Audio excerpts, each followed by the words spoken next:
Kalau kita lihat kenapa Pak Prabowo meningkat, itu datanya kristal clear. Pendukung Pak Jokowi sekarang tidak lagi didominasi oleh mereka yang akan memilih Pak Ganjar. Jadi sekarang Pak Prabowo justru menampung kegelisahan dan kekecewaan dari dua basis pendukung ini. Nah, menurut saya kalau ini tidak disadari oleh tim Anies maupun tim Ganjar, Pak Prabowo mendapatkan dukungan dari dua kantong sekaligus.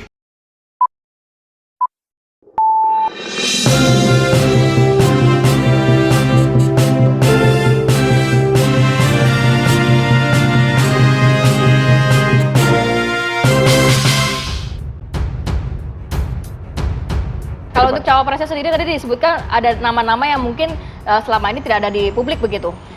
Iya, bagaimanapun juga salah satunya itu dipertimbangkan oleh teman-teman di PDIP karena ada dua faktor, Mbak, yang sepertinya dicermati oleh teman-teman di PDIP. Pertama, ada semacam keyakinan bahwa mesin politik merah dalam konteks ini PDIP bisa berjalan secara signifikan ketika bergandengan dengan kekuatan Islam. Ya. Hal itu terrepresentasikan dalam sejarah di pemilu 1955, 1971 yang menegaskan bahwa ketika waktu itu PNI bersanding dengan Masyumi dan juga Partai Nahdlatul Ulama waktu itu bisa menghadirkan sebuah kekuatan yang cukup masif.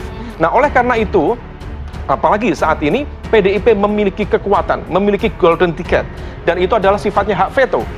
Dan bagaimanapun juga klausul yang disepakati dengan Pak Ganjar, cawapres beliau akan ditentukan oleh Bu Megawati Soekarno Putri sebagai pemilik saham politik tertinggi di koalisi ini. Maka menjadi memungkinkan bagi PDIP untuk mengambil satu dua tokoh tertentu yang barangkali tidak menjadi representasi dari salah satu partai di dalam koalisi nantinya, tetapi kemudian diyakini bisa memberikan kontribusi elektoral. Salah satu dalam hal ini adalah dari segmen Nahdlatul Ulama. Oleh karena itu tadi disampaikan, ya salah satu nama misalnya Kiai Haji Miftahul Ahyar, beliau adalah Rois Am di PBNU, kemudian Kiai Haji Nazaruddin Umar yang saat ini juga menjadi imam besar di Masjid Istiqlal.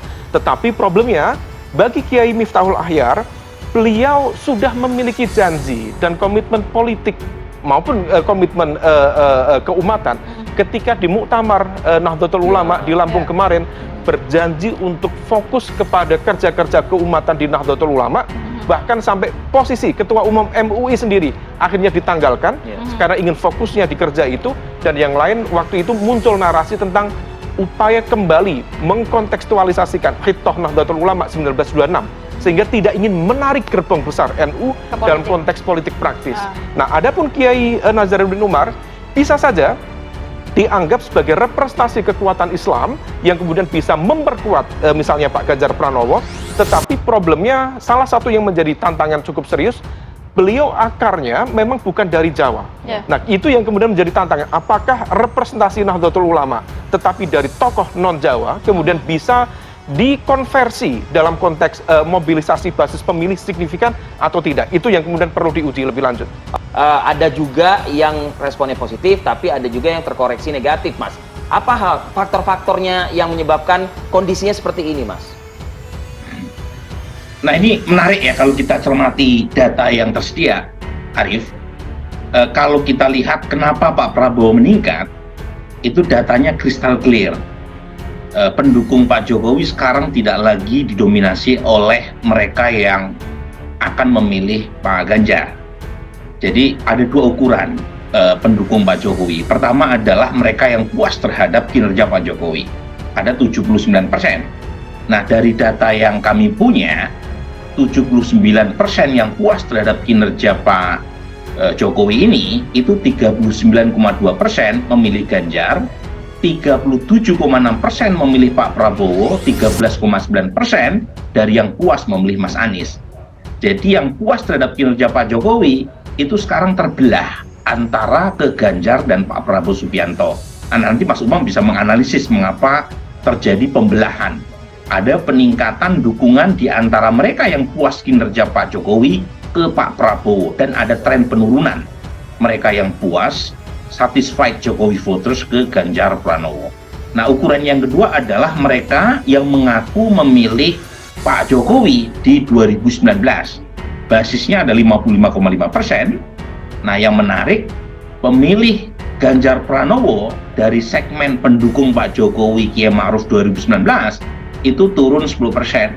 Dari 60, sekian persen, terakhir hari survei akhir Mei itu tinggal 50%.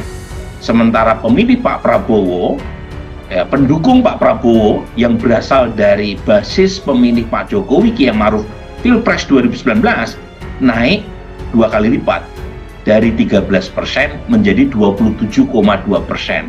Sebaliknya, Pak Prabowo masih cukup mampu mempertahankan basisnya sendiri, ya, dari pendukung Prabowo Sandi 2019. Sebelumnya 45%, sekarang 59,5%. Pendukung Anies dari basis pemilih Pak Prabowo Sandi 2019 turun dari 43% ke 31,5%. Apa lesson learn-nya? Satu, Mas Anies terlalu fokus pada basis pendukung Pak Prabowo yang lama. Itu pun tergerus. Kemudian Mas Ganjar terlalu fokus pada basis pendukung Pak Jokowi, gagal untuk meraih pendukung dari pemilih Pak Prabowo 2019. Sementara Pak Prabowo dapat dari 2 kolam, dari basis pemilih Pak Jokowi dan dari basisnya sendiri di 2019. Nah, ini yang menjelaskan mengapa Pak Prabowo unggul. Jadi ada teori jalan tengah yang kemarin kita bahas waktu rilis bersama Prof. Effendi Ghazalin, ya, Arfi, ya. Apa itu teori jalan tengah? Itu satu teori yang ternyata berlaku di Amerika Latin maupun Amerika Utara, yaitu ketika ada calon yang ada di ekstrim kiri atau kanan, pemilih itu cenderung mencari calon yang berada di tengah. Nah, ini ada kasus dulu, ya, zaman konvensi dan kaukus Partai Republikan antara Bill Seward versus Abraham Lincoln. Bill Seward ini itu calon favorit pemenang konvensi karena dia menyiapkan konsep yang radikal untuk pembebasan budak. Tetapi basis Republikan sendiri khawatir kalau ini diterapkan, banyak pemilih Amerika saat itu yang akan lari. Nah, akhirnya dicari capres dari Partai Republikan yang tidak terlalu ekstrim, ya, tetapi juga tidak terlalu lunak dalam soal pembebasan budak. Namanya Abraham Lincoln. Nah, Lincoln sendiri waktu itu bilang, mungkin kalau konvensi diadakan hari ini, saya bukan cinta pertama basis pemilih Republikan. Cinta pertama mereka adalah Bill Seward. Tetapi kalau misalnya banyak capres lain yang gagal untuk mengalahkan Seward, saya mungkin akan menjadi cinta kedua mereka.